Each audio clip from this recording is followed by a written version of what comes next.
উৎসব মুখর পরিবেশে হলো চাকসু ও হল সংসদ নির্বাচন। তবে অমোচনীয় কালি, ভোট গ্রহণে ধীরগতি, ব্যালট পেপারে কারসাজি এবং বহিরাগতদের প্রবেশ নিয়ে অভিযোগ ছিল কয়েক প্রার্থীর। বিকেলে ব্যবসা অনুষদে হল সংসদের 2 প্রার্থীর সমর্থকরা ছড়িয়ে পড়েন হট্টগোলে। ভোট বর্জন করে 4টি প্যানেল। তবে ভোটসহ সার্বিক বিষয়ে সন্তুষ্ট চাকসু নির্বাচন কমিশন। ক্যাম্পাস জীবনে প্রথম ভোট, তাই নির্ধারিত সময়ের আগেই দীর্ঘ লাইন।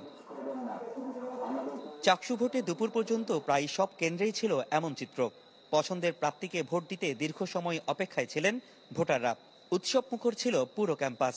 আমরা 21 সেশন আমরা সবই পেয়েছি, চাকসুরাও পেয়েছি, তো এই হিসাবে আমাদের উচ্ছ্বাসটা অনেক বেশি। আশা করি সবাই সবার মতো করে প্রার্থীদেরকে ভোট দেখ, ভালো কিছু হোক ক্যাম্পাসের জন্য। কেউ প্যানেল না দেখে যোগ্য প্রার্থী দেখে ভোটটা দিকে আমরা সেটাই প্রত্যাশা করি। অনেক বছর পর চাকসু নির্বাচন হচ্ছে, আশা করছি ভালো প্রার্থীরাই জিতবে।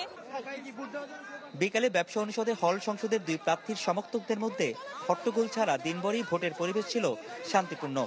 সার্বিক পরিবেশে সন্তুষ্টি জানালেও ছোটখাটো অভিযোগও কম ছিল না প্রার্থীদের, যার অন্যতম অমোচনীয় কালির পরিবর্তে মোচনীয় কালির ব্যবহার, ভোট গ্রহণে ধীরগতি, বহিরাগতদের প্রবেশ, ব্যালট পেপারের কারসাজি নিয়েও ছিল কিছু অভিযোগ।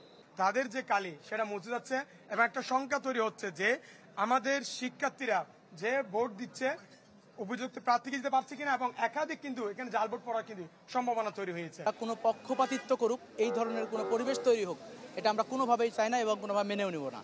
তবে ছোটখাটো অভিযোগ পেলেও সার্বিকভাবে ভোট নিয়ে তৃপ্তির ঢেকুর প্রধান নির্বাচন কমিশনারের। অমোচনীয় কালি না পাওয়া নিয়ে নিজেদের সীমাবদ্ধতার কথাও জানান তিনি। জাতীয় নির্বাচনে যে অমোচনীয় কালি ব্যবহার করে সেটি আমরা জোগাড় করতে পারিনি। আমরা যেহেতু শিক্ষিত জনগোষ্ঠী, আমাদের শিক্ষার্থীদের ভোট দিচ্ছি, সেখানে আমাদের আইডি কার্ড হলো অনেক ইম্পর্টেন্ট ইস্যু। আইডি কার্ডের সাথে আমরা মিলাচ্ছি তাদের ভোট ছবিযুক্ত ভোটার তালিকা। 35 বছর পর এই নির্বাচনে প্যানেল ছিল 13টি, মোট প্রার্থী 908 জন। ভোট ঘিরে পুরো ক্যাম্পাসে ছিল কড়া নিরাপত্তা ব্যবস্থা। রনি দত্ত, চ্যানেল 24, চট্টগ্রাম।